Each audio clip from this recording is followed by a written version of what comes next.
بسم الله الرحمن الرحيم الحمد لله رب العالمين والصلاة والسلام الأتمان الأكملان على خير الورى والأنام محمد بن عبد الله وعلى آله وصحبه أجمعين. أما بعد، تمتنزع الله سبحانه وتعالى tusaba sevinga n'emirembe kwekitiibwa Muhammadin sallallahu alayhi wasallam, asaasire n'abo bonna bonna abatambulira ku nkola ye okutuusa ddala ku lunaku lw'enkomerero. Allahumma amin. Ekiseera kya leero njagala twejjukanyeeko nsonga eri emu ey'okubeera nga tukozesa bulungi ebiseera bye tulina. Mwekimanyi nga Nabbi Muhammad sallallahu alayhi wasallam yagamba nti a'maru ummati ma baina 60 wa 70 wa qalilun minhum man yajuzu zalik. Nti emyaka gy'abantu b'ekibiina kyange giri wakati w'emyaka 7 n'emyaka 6 ku 7, nti batono nnyo abasukka emyaka egyo. Ategeezaamu nti abasinga obungi tufiira ku myaka between 6 ku 7. Batono nnyo abagenda mu 8, abagenda mu 9, abagenda mu 10. Kati nga kitwetaagisa mu myaka gino gye tulina emitono okubeera nga tugikozesa bulungi, tukoleremu ebirungi bingi, tusobole okubeera nga tufuna okusiimibwa mu maaso ga Allah subhanahu wa ta'ala ku lunaku lw'enkomerero, tusobole n'okubeera nga tuzitoya mizaani zaffe ku lunaku lw'enkomerero. Kubanga Allah subhanahu wa ta'ala yatugamba faman sakulat mawazinuhu fahuwa fi 'ishatin radiya. Omuntu alisangibwa nga mizaani ye bagipimye n'ezitowa agenda kubeera mu bulamu obwesiimisa. Kati obulamu obwesiimisa obwo ffe abakyali abalamu tusaana okubeera nga tubukolerera, nga tukozesa buli kaseera ke tulina, tetukoononera mu bintu bitalinamu makulu. Olw'ensonga nti ku lunaku lw'enkomerero tujja kubeera nga tukejjusa zisinga batuzzaako olufunga emabega, tusobole okubeera nga tukoleramu oba n'okutereeza ebyatuyitako. Mu kiseera ky'olwaleero twagala tujjukanyeyo hadiisi 3, nga hadiisi 3 ezo zitulaga biki bye tusaana okubeera nga tukola, tubikozese mu biseera byaffe tulina bino ebitono, ate Allah subhanahu wa ta'ala abeere nga atuwaamu empeera. Hadiisi gye tujja okutandika nayo eva ku an Sa'd bun Abi Waqqas radiyallahu anhu qaal kunna inda rasulillahi sallallahu alayhi wasallam faqal ayajizu ahadukum an yaksiba fi kulli yawmin 1000 hasanatin fasa'alahu sa'ilun min julasaihi kayfa yaksibu 1000 hasana qaal yusabbihu 100 tasbiha fayuktabu lahu 1000 hasana aw yuhattu anhu 1000 khati'a. Hadithu rawahu al-imam Muslim. Hadisi ya Sa'd ibn Abi Waqqas nga ye sahaba okusimba kwa Allah kubeere kuyagamba nti kunna inda rasulillahi sallallahu alayhi wasallam, twali awali omubaka wa Allah subhanahu wa ta'ala nga batudde mu kifo ekimu. Nabbi n'agamba nti aya ajazu ahadukum an yaksiba fi kulli yawmin 1000 hasana, nti abaffe omu mumu asobola okulemererwa okukolayo ebirungi 1000 olunaku. Abaffe omu ku mmwe asobola okulemererwa okukolayo ebirungi 1000 olunaku. Omu ku baali batudde naye sa'alahu sa'ilun min julasaihi, omu ku baali batudde naye n'abuuza kaifa yaksibu 1000 hasana, ebirungi 1000 omuntu asobola otya okubeera nga abikola? Qaala n'agamba nti yusabbihu 100 tasbiha, nti atendereza Allah subhanahu wa ta'ala emirundi 10, ng'agamba nti subhanallah subhanallah subhanallah emirundi 10. Bw'omala okikola ekyo Allah subhanahu wa ta'ala akuwa ekimu ku bibiri, akuwandiikako ebirungi 1000, kitegeeza ekirungi ekimu akikubisaamu emirundi 10 n'obeera ng'ofuna 1000. Gw'oyogedde emirundi 10 Allah n'akuwamu emirundi 10, ebirungi 1000. Oba yahuttu anhu 1000 khati'a, baba takuwadde ebirungi 1000 akujjako ebisobyo 1000. eyo hadisi enebeera ngaetuwadde mu biseera byaffe twonoona ennyo titubiyambisa okubeera nga tubikoleramu ebintu ng'ate ekintu kiraba nga kitono nnyo naye nga tujja kifulamu empeera nyingi mu maaso ga Allah subhanahu wataala.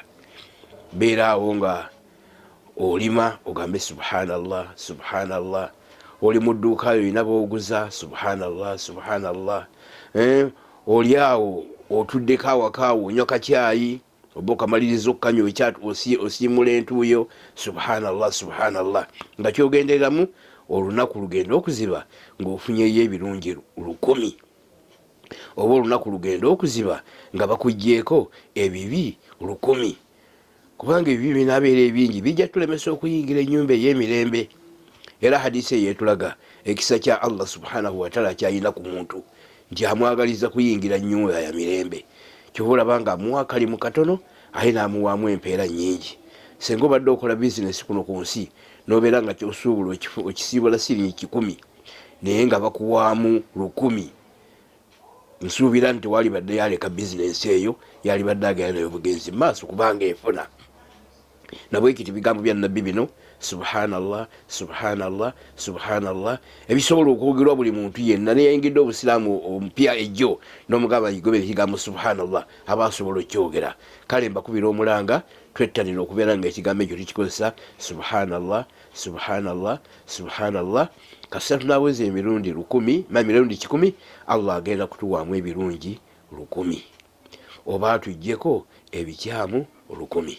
Hadisi eyokubiri yeva ku sahaba kubaita Uthman ibn Affan radiyallahu anhu qala qala Rasulullah sallallahu alayhi wa sallam ma min abdin yaqulu fi sabahi kulli yawmin wa masa'i kulli layla bismillahi alladhi la yadhurru ma'a ismihi shay'un fil ardi wala fis sama'i wa huwa as-sami'ul 'alim 3 marrat illa lam yadhurruhu shay'un rawahu Abu Dawud wa Tirmidhi.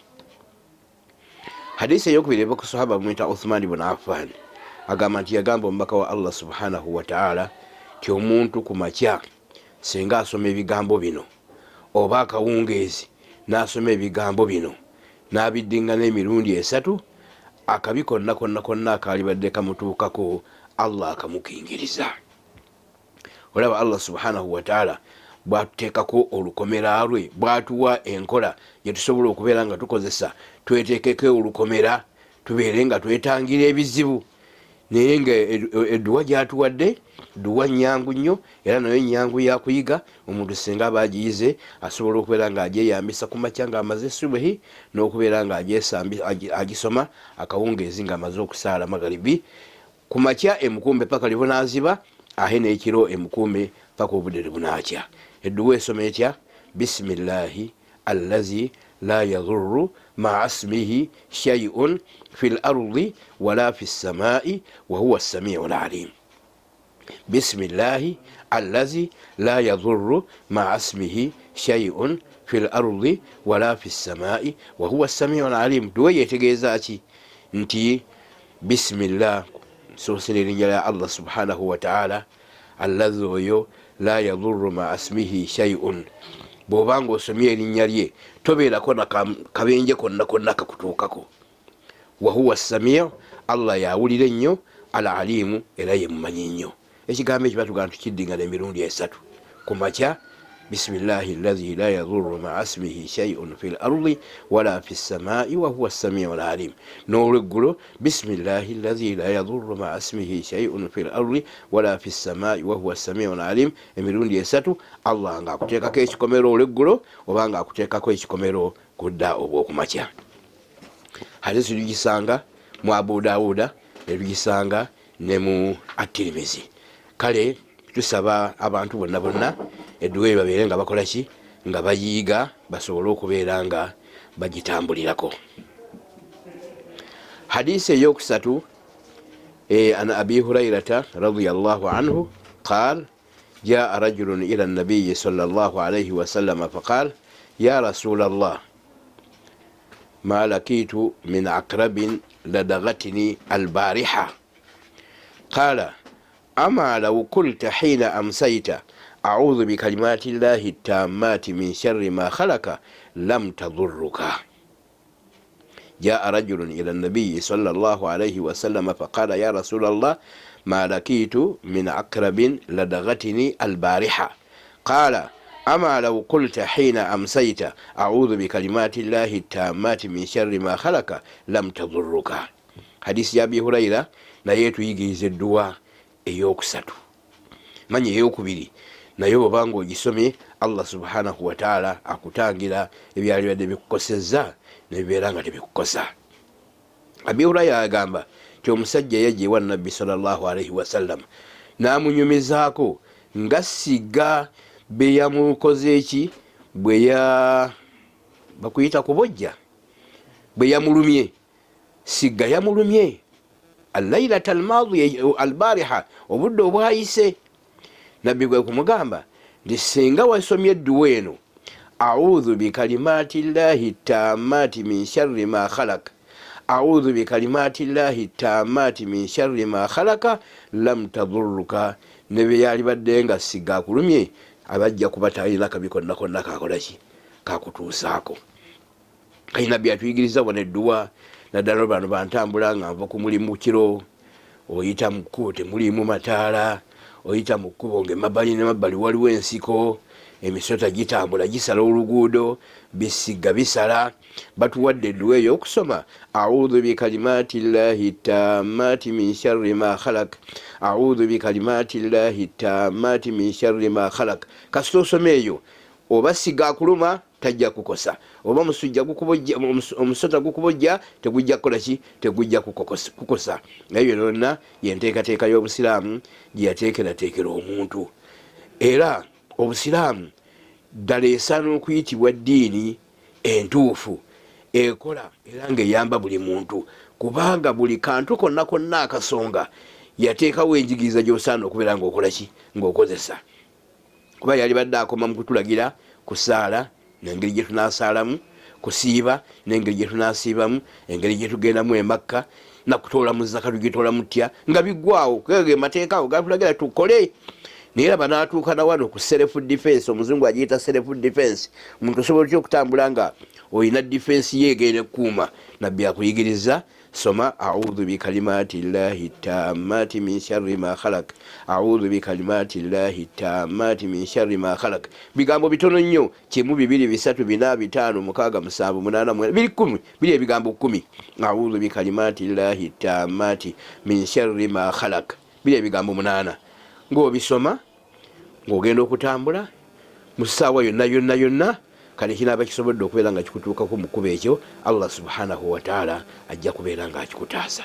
mbeeyanziza nnyo ebigambo ebyo naaba mitadde mu nkola nja kuba nfunamu ate namwe bijja kubeera nga bibayamba musobole okubeera nga mufuna obukuumi bwa Allah subhanahu wa ta'ala mu misana n'ekiro. wa barakallahu fiikum. sigadde Sheikh Khatim Nu'man Wamala omusomesa wammwe wa bulijjo.